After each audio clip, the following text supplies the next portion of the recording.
Hello everyone, welcome to another video. If you like business and marketing advice and tips and ideas and strategies, then this channel is for you. And I want to encourage you to like and subscribe for more content like this if you like what you see.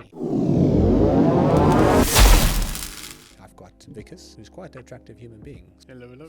How's it, man? Nice to be here. Let's talk about what is the best way to generate leads for a local business. We work with a lot of local businesses. Many people might know that now. And there's so many ways to go about trying to grow a local business. And the digital marketing world is very broad. You know, there's a lot of things that you can do. So starting from the top, you can debate whether you should go the organic route or the paid route. I think people who don't have budget obviously opt for organic. Yeah. What are your thoughts on organic? Yeah, man, I think organic is a really slow, well, to me at least, it's a really slow way of growing your business. And I think it's not an option for me even, purely because it's really a branding play. I just want to show people and consumers that I know what I'm talking about, that my business is legit, and want to show some stuff that's happening within my business and give people an idea of just how we work and how we do business, and maybe our pricing and some strategic ways to indoctrinate people that when they look at a glance at my company that they understand what's happening in the background. But other than that, I would really just go straight to paid, purely because you can get a lot of eyeballs really fast on your business. You can start generating money and you can start growing your business with more of a directional approach. 100%, dude. I think I spoke to someone earlier who,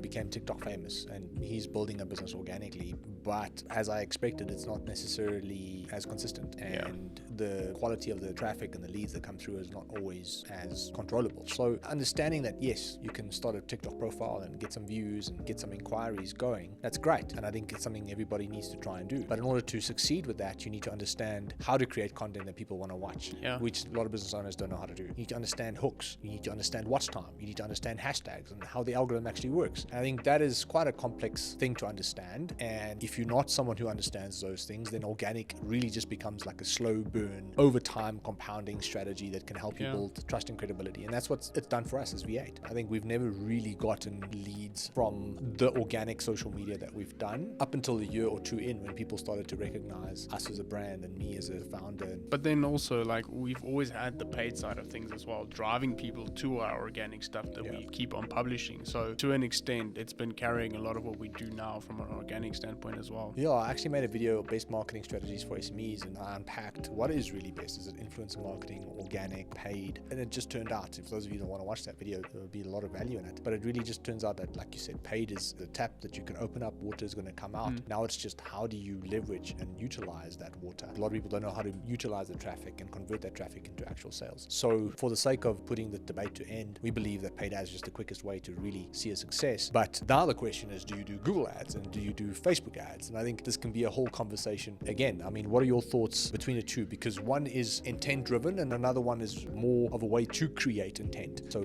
social would be the place where you go to create intent, because you can show your ad to people interested in something based on their search history and their browsing history and how they've acted on these platforms. And you can show them an ad of how you do laser hair removal. You can show them an ad on how you've installed solar. You can show them an ad on how you did wrapping of a car, which is pretty cool. People go, hey, I'm interested in that. That looks cool. Let me get it. And where Google on the other side is more intent driven, where you actually target people who want that solution right now. And how do you really answer the question when someone goes, should I do Google or Facebook? Yeah, well, normally we look at the business itself and what they do and what products and services they provide. And that would give you a good indication of which side you want to go. So to sum that up, for businesses that is a little bit more of an impulse buy, that's a little bit more on the lower end in terms of products and service costs, for those kinds of businesses, and it's also businesses that has a wide appeal in terms of the audience. Like if you run a beauty business, there's 50% of people are almost women. So like it's easy to target that for that particular business, because you can just target an area and filter it by women, and all of them would be applicable to your business or to your solutions. And I think any business that has a really broad appeal, relatively low on the scale of investment that's required, Facebook is a really good platform for those kinds of ads, because people can literally watch your ad, apply, and a big percentage of them will actually convert into customers immediately, because it's almost like an impulse buy. It's almost like where the sales process is a bit more simplified. It's like, I want to go and get my nails done. Let me make a booking and go. You don't need to understand how nails gets done to do that. Very little understanding needed for those kinds of services. And then on the flip side of that, if you a decking company, we've had some really good success on that industry, hence I'm bringing up this example. It's not necessarily a place where Facebook is going to help you generate a ton of business in the first 30 days or not. Maybe over conversions, time. Maybe over time. Maybe as a remarketing play, it'll be amazing. And maybe as a branding play, it'll be amazing. But that's where Google makes more sense, clicks, because people will go, hey, I want to redo my deck, and they already looking for that solution, which means you can show up for that solution. And we also need to understand that intent-driven marketing is a lot more expensive, because that's where people go in order to look for a specific solution. So naturally, all the businesses are going to go there too to promote their solution. So therefore, it becomes competitive. And because of that competition, you're going to pay more per click. If you have a 1% conversion rate on your site, hypothetically, you have a 10 Rand a click cost because of the competition in the industry. You now need to understand that you need 100 clicks in order to get the sale, because most sites have a 1, maybe 2% conversion rate. So now 10 times 100 is 1,000. So now you understand that it's going to cost you 1,000 Rand to get a lead, not even a sale necessarily. So is it safe to assume that the higher ticket businesses that are more complex will be a bit more of a fit for Google, and Facebook will almost be like the secondary branding, remarketing play, and where businesses that are a bit more simple to understand, more streamlined, and almost like something that you use on a monthly basis. Like people go to beauty businesses on a monthly basis. People need to have their houses cleaned on a monthly basis. So many different other examples that we can potentially leverage in order to better understand where the hell to spend the money. So looking at versus, if you put a solo company against like a beauty clinic or something in those lines, where you advertise to women above a certain age, and solo companies you can only advertise to homeowners, really. So how many homeowners are there in comparison to all the women that's out there that you can advertise to? It's going to be a significant less amount. So you're already advertising to a very small amount of people, and then the product is also a lot more expensive than your average beauty treatment. So you can almost like predict what's going to happen if you run Facebook ads for the two of them. And I also like to look at it this way: when you look at Facebook, the pool that you're advertising to is this big, and then you're trying to narrow it down with your ads and your targeting. Where with Google, your pool is already so small because people are searching for specific things, and now everybody's competing for that small pool of people. So you can also stand out a lot more on Facebook, where on Google you're really targeting into a really small percentage of people. Yeah, man, that makes a lot of sense. I think just for the sake of those watching, let's just conclude that Facebook is almost applicable for 80 to 90% of local businesses. I mean, it's safe to assume that to some extent. If we have to unpack Facebook a little bit further when it comes to generating leads for these type of businesses, what would you suggest is the best thing to do? Because you have options like lead form ads, messaging ads, engagement ads, conversion ads. Having been the head of our lead generation department for quite some time,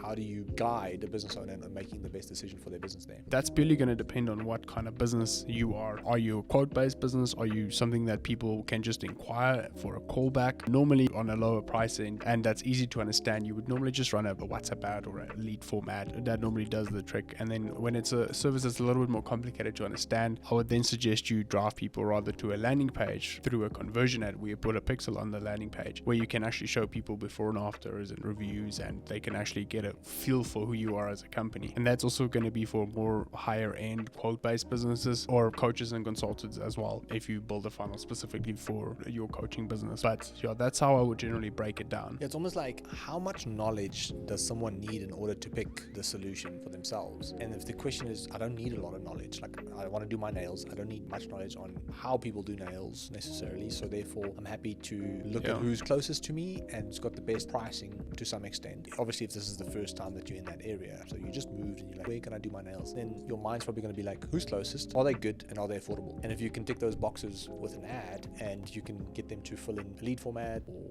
turn into a WhatsApp conversation, then getting the booking is not that difficult to do. But if the knowledge needed is a bit more complicated, the gap is quite extensive, a lot of information needs to be shared in order for someone to truly understand the value of what's on the other side of the product or service, then the website makes complete sense, because you have to really just break it down in terms of potential benefits and why it's necessary and how you can save money from the solution, why it makes sense to go with you. And there's a lot more convincing basically that has to get done, I suppose. An example is like, if you look at a beauty business versus a beauty training academy, which we've also done. A beauty training academy will need a lot more convincing. You need to show the curriculum, you will need to show before and afters, you'll need to give people more information as to what they were paying for, including the price and a bunch of stuff. Where for a simple beauty treatment, you'll literally just need to show them an ad of the treatment with the price and they can immediately apply for that. But for the academy, there's a lot more information that needs to be carried across that you logically need more of an explanation. Makes sense. I think my side, if we had to conclude, if you're a local business and if you are like 90% of other businesses, then it's safe to assume that Facebook will work for you. And the chances that it won't is because of the fact that you're selling most likely very high ticket products or services. There's a longer sales cycle involved, like remodeling your home,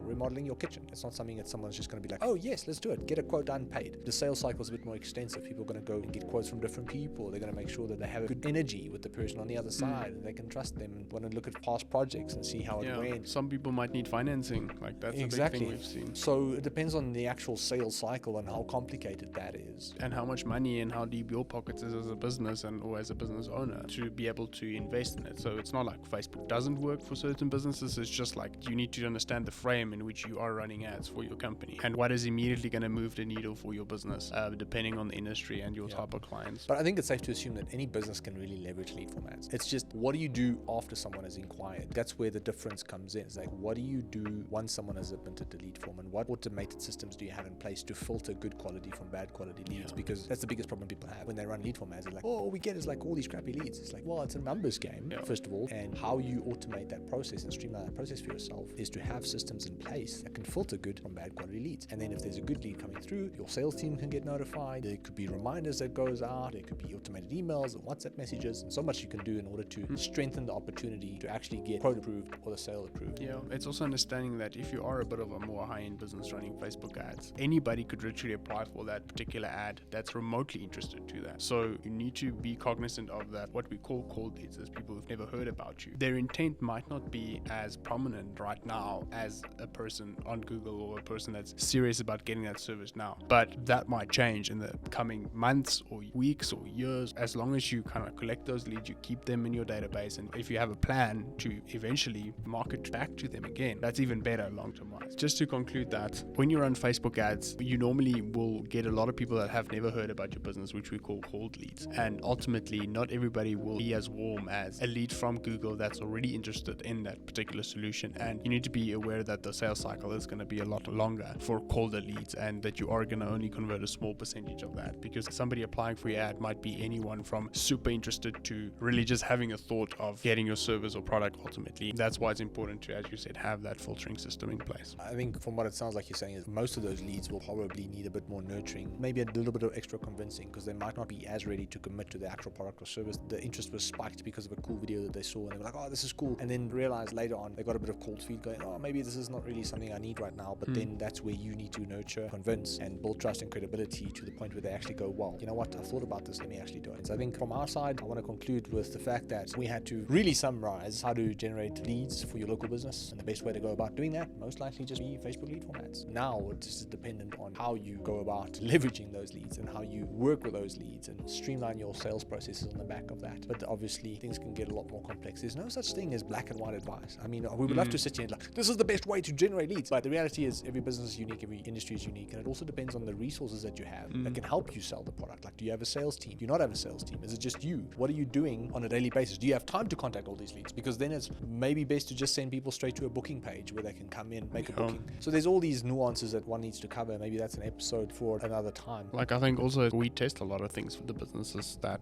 within V8 Capital as well. And like, I personally in the beauty business have made some big mistakes, but ultimately, like, it's just learning and testing different things. And if we have cool ideas, we have a remote theory of this could work, like we test it and we see, like, as you said, do we run ads straight to the booking page? Didn't work as well for us, but it might work really well for you if your brand is much bigger, because that's what we realized. There's less convincing that needs to get done. Yeah, we also realized that there's a lot of questions when we run ads that people ask off the back of the ad. That's why we didn't get the bookings ultimately. So it's like testing different things and seeing what works for your business in your area and how you can innovate ultimately on your advertising. And also based for the resources that you have available. Yeah. Well, there you have it. I hope there was some value in it for you. Feel free to like and subscribe for more content like this. I want to thank you for your time. Cheers.